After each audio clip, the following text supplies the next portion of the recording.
Saudara, adu gagasan menyampaikan visi misi Capres terus memanas. Saling serang terjadi saat debat ketiga antara Capres digelar pada Minggu malam di Istora Senayan, Jakarta. Dengan mengangkat tema mengenai pertahanan, keamanan, hubungan internasional, globalisasi, geopolitik, dan politik luar negeri. Capres nomor urut 2 yang juga merupakan Menteri Pertahanan Prabowo Subianto langsung mendapat kritikan saat debat baru saja dimulai.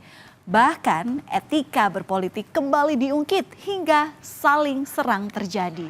Lalu bagaimana jalannya debat Capres yang berlangsung memanas semalam? Kita coba flashback. Di awal debat saat itu, Capres nomor urut 1 Anies Baswedan langsung menyindir anggaran Kemenhan yang tak diserap secara optimal dan malah digunakan untuk membeli pesawat bekas. Anies juga saat itu menyinggung kepemilikan lahan Capres nomor urut 2 Prabowo Subianto yang awalnya disebut 340 hektar kemudian diralat menjadi 340.000 hektar di tengah tentara Indonesia yang tak memiliki rumah dinas. Pernyataan Anies pun langsung direspons Prabowo hingga menganggapnya bahwa si Anies ini adalah salah data. Tak berhenti di situ, Anies juga mempertanyakan kepada Prabowo sebagai Menhan soal kompromi etika yang kemudian dibalas dengan jawaban Prabowo yang merasa keberatan. Anies menyinggung standar etika pemimpin dalam menjaga pertahanan dan kedaulatan negara hingga menyentil terkait fenomena orang dalam di beberapa proyek di Kemenhan. Tapi dalam kenyataannya Pak, ketika Bapak memimpin di Kementerian Pertahanan, banyak orang dalam pengadaan alutsista, PT Teknologi Militer Indonesia, Indonesia Defense Security, lalu orang dalam pengelolaan food estate. Lalu ada kejadian-kejadian di mana kita semua menyaksikan ketika ada pelanggaran etika dan Bapak tetap jalan terus dengan cawapres yang melanggar etika. Artinya ada kompromi atas standar etika. Standar etika ini fakta, Dan kemudian dalam pidato Bapak mengolok-olok tentang pentingnya etika. Saya tidak tega untuk mengulanginya. Pertanyaannya, apa penjelasan Pak Prabowo soal itu semua? Jadi di mana masalahnya? Nah, saudara bicara etik, ya kan? Saya tuh keberatan karena saya menilai, maaf ya, karena Anda desak saya terus terang aja saya menilai Anda tidak pantas bicara soal etik. Itu saja. Saya merasa bahwa Anda itu posturing, ya, Anda tuh menyesatkan. Itu aja, ya. Saya boleh berpendapat kan? Saya menilai Anda tidak berhak bicara soal etik karena Anda memberi contoh yang tidak baik soal etik. Terima kasih. Saling serang antara Anies dan juga Prabowo terjadi hampir di sepanjang debat Capres. Capres nomor urut 2 Prabowo Subianto menyindir Capres nomor urut 1 Anies Baswedan soal tanggapan kerjasama Selatan-Selatan. Menurut Prabowo, Anies hanya bisa berbicara. Prabowo lebih setuju dengan tanggapan dari Capres nomor urut 3 Ganjar Pranowo. Prabowo menilai bahwa Indonesia dipandang oleh negara lain karena keberhasilan ekonominya. Sementara Anies menganggap tak hanya soal ekonomi, namun Presiden harus merangkul dan menjadi panglima diplomasi. Seperti yang dilakukan ketika era Bung Karno pada waktu itu, Ali Sastroamidjojo, apa yang dikerjakan? Merangkul semua.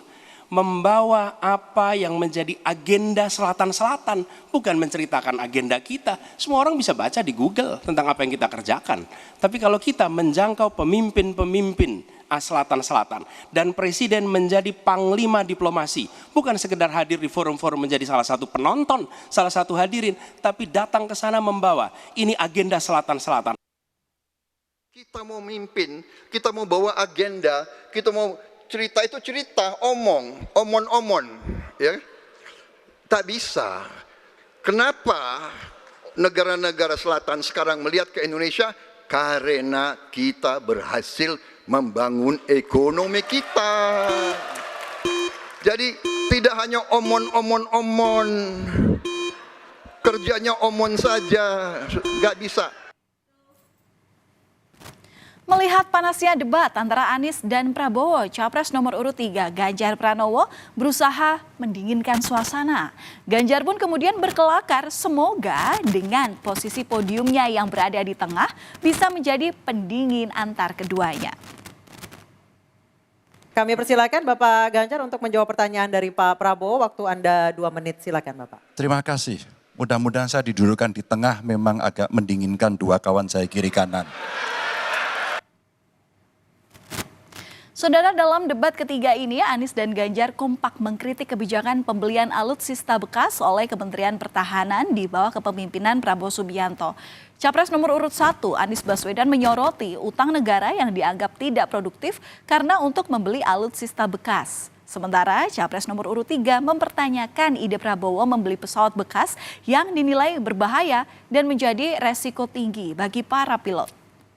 Hutang-hutang yang kita gunakan untuk aktivitas produktif. Jangan hutang itu digunakan untuk kegiatan yang non produktif. Misalnya, hutang dipakai untuk membeli alutsista bekas oleh Kementerian Pertahanan. Itu bukan sesuatu yang tepat. Justru kita harus sebaliknya yang kita kerjakan. Dan saya senang kalau nanti Bapak dalam forum ini menjelaskan ide Bapak untuk membeli pesawat bekas. Kenapa ini menjadi penting? Kami tidak rela dengan statement Bapak tadi yang saya dukung, Pak. Kasihan prajurit. Pak, kalau pilotnya itu mesti dilatih 3 tahun, pesawatnya bekas, Pak. Dan dia harus datang lagi, pelatihan lagi, Pak. Dengan resiko yang sangat tinggi, tentu itu sangat berbahaya. Menampik pernyataan Anies dan Ganjar, Capres nomor urut 2 Prabowo pun mengungkapkan bahwa seluruh pesawat dari dulu beli bekas dan masih bisa dipakai. Kepada Ganjar, Prabowo menjawab pertimbangan pembelian alutsista itu bukan soal barang bekas atau baru, tapi tentang teknologi terbaru dan usianya.